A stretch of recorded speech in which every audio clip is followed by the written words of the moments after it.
Hello guys, ഇന്നൊരു പുതിയ റെസിപ്പിയാണ് കേട്ടോ. പ്ലാവിലൊരു ചക്ക നിന്നാണ്. അപ്പം നമുക്കത് വിളഞ്ഞെങ്കിൽ കുത്തിയിട്ട് വേവിക്കാമെന്ന് പറഞ്ഞപ്പോൾ അമ്മ പറഞ്ഞിടാ അല്ല, അത് വിളഞ്ഞിട്ടില്ല, നമുക്ക് ഇടിച്ചക്ക തോരൻ വെക്കാമെന്ന്. അപ്പോൾ ഈ സംഭവം ഞാൻ കഴിച്ചിട്ടില്ല കേട്ടോ. അപ്പം അമ്മ എന്നാൽ അത് ചെയ്യാമെന്ന് പറഞ്ഞ് ഞാനും അമ്മയോട് അത് വലിച്ച് തറയിലിട്ടു. അമ്മ അത് കട്ട് ചെയ്യാൻ നോക്കുകയാണ് കേട്ടോ. അതിൻ്റെ തൊലി ഫുള്ള് ചെത്തണം. അങ്ങനെ ഞാനും അമ്മയും കൂടെ മൽപ്പിടുത്തം പിടിച്ച് അത് എങ്ങനെയും ചെത്തി സെറ്റ് ചെയ്തിട്ടുണ്ട്. അത് ചെറിയ ചെറിയ പീസാക്കി. ആദ്യം കണ്ടത് ഞാൻ കട്ട് ചെയ്ത പീസാണ് കേട്ടോ. അങ്ങനെ അല്ലായിരുന്നു കട്ട് ചെയ്യേണ്ടത്.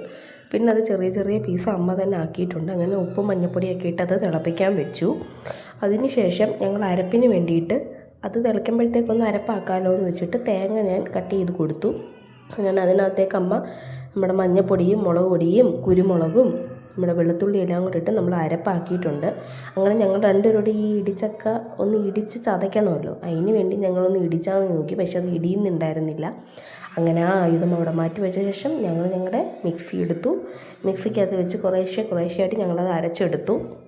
അതിനുശേഷം പാൻ എടുത്ത് അതിലേക്ക് വെളിച്ചെണ്ണയൊക്കെ ഒഴിച്ച് ഇതിന് കടുക് വറക്കണമല്ലോ. അപ്പോൾ നമ്മൾ നമ്മുടെ കടുകും ഇട്ട് വറ്റൽമുളകും ഇട്ട് നമ്മുടെ കറിവേപ്പിലയൊക്കെ ഇട്ട് നല്ല കടുവറ ചെയ്തു.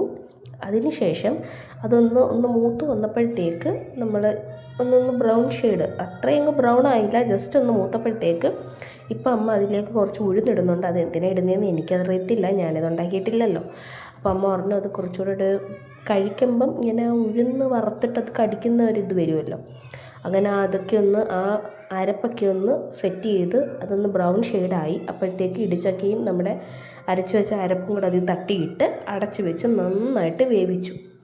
അപ്പം നമ്മുടെ ഇടിച്ചക്ക തോരൻ ഇവിടെ റെഡി ആയിട്ടുണ്ട്. എല്ലാവരും ട്രൈ ചെയ്ത് നോക്കുക.